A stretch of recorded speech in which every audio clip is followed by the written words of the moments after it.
siapa yang main dadu masuk neraka. Bunyi hadisnya begitu. Main apa tuh namanya, kartu apa namanya, gaple apa remi gitu ya, nggak usah pakai duit, bukan judi, boleh apa nggak? Itu hadisnya, siapa yang main gaple masuk neraka.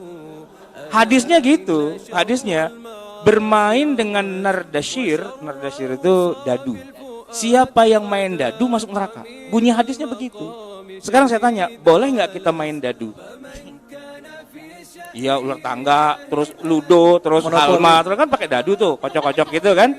Nah, saya tanya, kalau bunyi hadisnya siapa yang main dadu, yang main gaple masuk neraka, gitu. Itu bunyinya. Tapi kira-kira apa yang kita pahami dari teks yang bunyinya kayak gitu?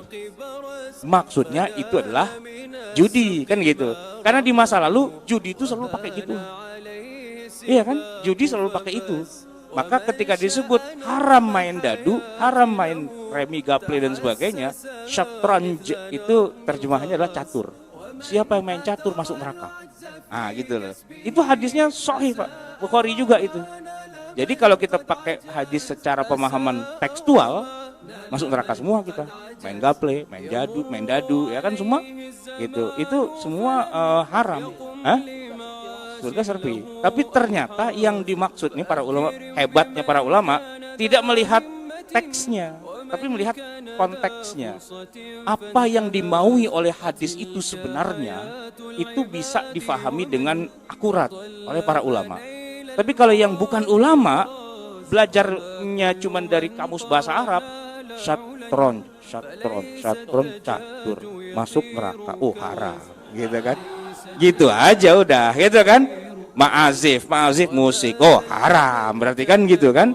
Nah, itu kelihatan kan antara awam dengan alim itu beda cara memandangnya. Kalau awam haram, neraka, udah gitu aja. Terus karena dia juga awam juga, ya dia bikin aja fatwa di mana-mana, haram, itu hadisnya sahih, haram kan gitu kan? Orang baru hijrah Pak, baru tumben belajar agama, dibilang haram, ya haram udah, kan gitu kan? Ilmunya kagak nyampe Pak gitu, nggak sampai ilmunya. Ibaratnya tangki mobil 50 liter kapasitasnya, diisi cuma 5 liter, jalanannya bolong, koclak gitu loh, otaknya koclak gitu loh, kurang ilmu gitu kan, kurang ilmu. Diketawa. Kurang ilmu. Nah, tapi kalau tadi Syekh Ahmad Tontowi yang Syekh Al-Azhar tadi itu Ahmad Thayyib, ya kan? Syekh Ahmad Thayyib ketika ngelihat ada orang Mesir belajar ilmu musik di Inggris, santai aja dia bilang. Enggak ada masalah. Kenapa?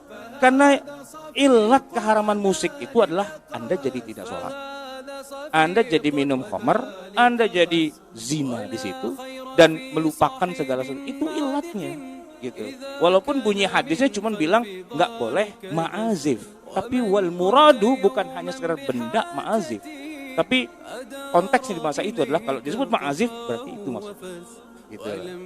Nah, jadi kalau mau diterjemahin, yang diharamkan itu adalah nonton konser sampai kagak sholat, sampai kagak kerja, sampai enggak semuanya gitu loh, sampai berzina, sampai minum khamar dan sekalian. Nah, cuman yang disebut cuman itunya doang, yang disebut cuman ma'azifnya doang, karena memang begitulah karakteristik dalil-dalil itu, nyampenya memang kadang-kadang orang nggak paham maksudnya apa. Makanya lahwal hadis, yang sia-sia. Ya gimana nggak sia-sia? Bayangin konser 24 jam kagak sholat kagak apa, ya kan itu sia-sia. Tapi kalau kita dengerin lagu 5 menit mati selesai gitu kan, ya kenapa kita jadi dibilang masuk neraka cuman gara-gara bel pintu kita bunyinya ting tong masuk neraka gitu kan, ting tong masuk neraka gitu. Kalau nggak salah Libya sekarang melakukan itu juga ya. Dulu kan kita kalau jam pertama ke jam kedua kan bunyi jaros, tet, sekarang katanya masuk neraka, diganti dengan azan katanya, Allahu Akbar gitu kan, apa itu, ganti jam katanya gitu. Itu lebih bid'ah lagi kan sebenarnya kan, lebih bid'ah lagi gitu. Ya karena terlalu tekstual, dia nggak ngerti ilmu agama tapi pengen jadi ulama gitu.